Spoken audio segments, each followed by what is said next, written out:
Hi, class. Ready for the last Harry the Dirty Dog story? All right. By Jean Zion and pictures by Margaret Bloy Graham. The third story in the Harry series is called Harry by the Sea. And we did ocean today, so let's see what happens with Harry by the Sea.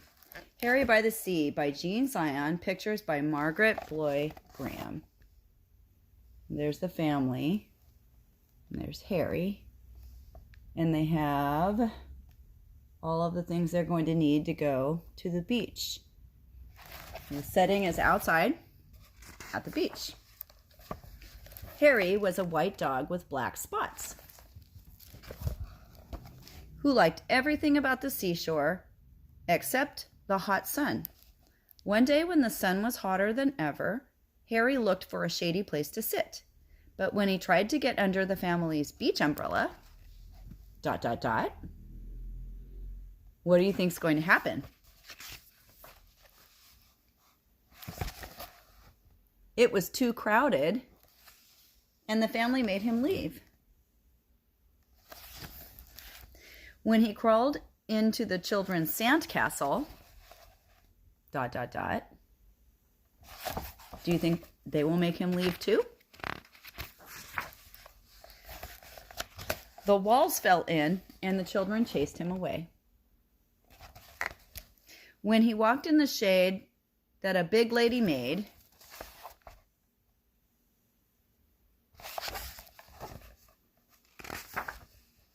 she became angry and made him stop following her.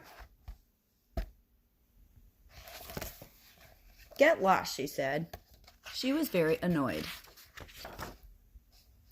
The sun was very hot, and Harry had walked a long way from the main beach. He was tired, so he sat down at the water's edge. Look carefully at the water. Do you see anything? Does it help you predict what will happen? All of a sudden, a big wave came from behind and crashed right on top of him. Can you predict? What do you think will happen next? Let's see if your prediction's confirmed. When the wave rolled back, Harry was left floating in the water. Harry was completely covered with seaweed, and he didn't look like a dog anymore. He looked like something from the bottom of the sea.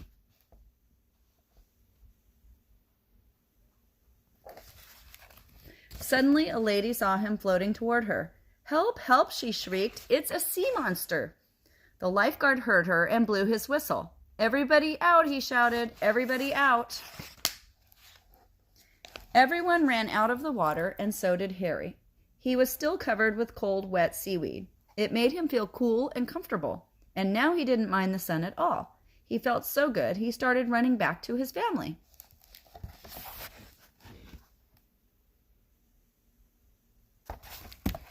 On his way, some people saw him. "It's a sea serpent," one of them screamed.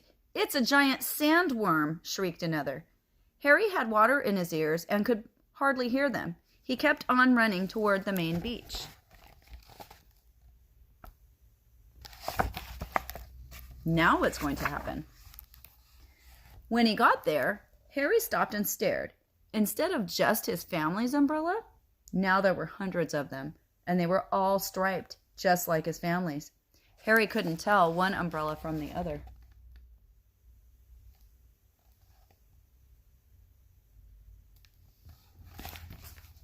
Suddenly, two beach attendants saw him. "Holy smoke," one of them gasped. "What's that?"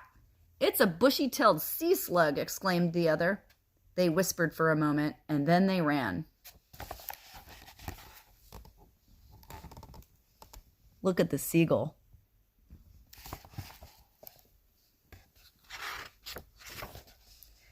Harry went from umbrella to umbrella, but he couldn't find his family. Everyone wore sun hats and glasses, and everyone used suntan oil, just like his family. Harry looked and sniffed very hard, but it was no use. He just couldn't tell one family from another.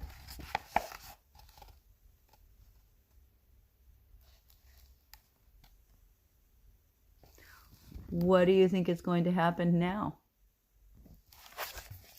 Remember to use the pictures for context clues. Sometimes the pictures give you a lot of clues about what's happening.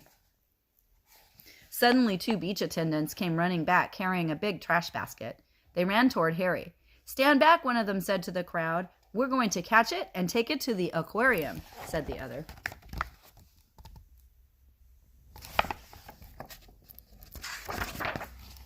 They tiptoed right up behind Harry. Notice how the author uses tiptoeing as the action right up behind Harry. Do you think it would be different if they stomped right up behind Harry or if they jumped right up in front of Harry? They raised the trash basket over his head. Harry didn't know the beach attendants were behind him. He was listening to something. He thought he heard someone calling his name. There it was again. "Harry! Harry! Harry!" Now Harry was sure. He didn't wait another second. Just as the trash basket came down,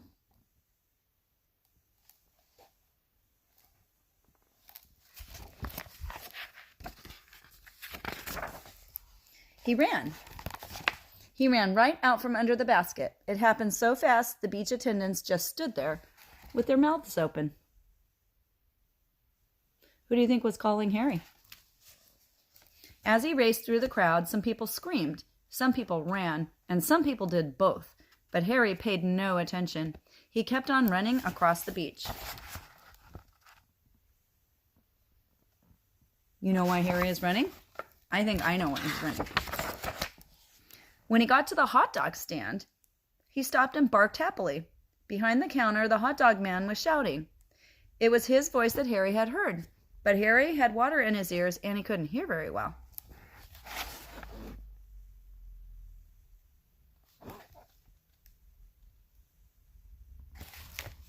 The man was not shouting, "Harry, Harry, Harry." He was shouting, "Hurry, hurry, hurry. Get 'em while they're hot." Harry still thought the man was calling his name. He barked and jumped with joy. And he jumped so much that suddenly the seaweed all fell off. When the crowd saw that Harry was a dog, they gasped. They could hardly believe their eyes. All at once, Harry began to jump higher than ever.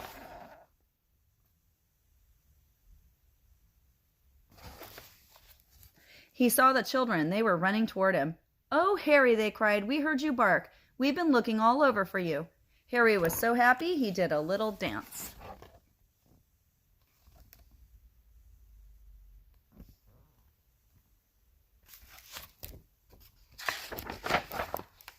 The hot dog man was very grateful to Harry for bringing the crowd to his stand.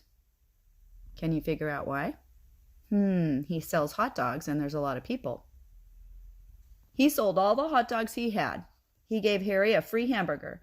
The lady who had told Harry to get lost came along and bought him a cold drink. "You're no sea monster," she said. "You are just a lost hot dog." And everyone laughed except the 2 children. "He's not lost," one of them said. "He's Harry, and he's ours." And then they hurried off to join the rest of the family.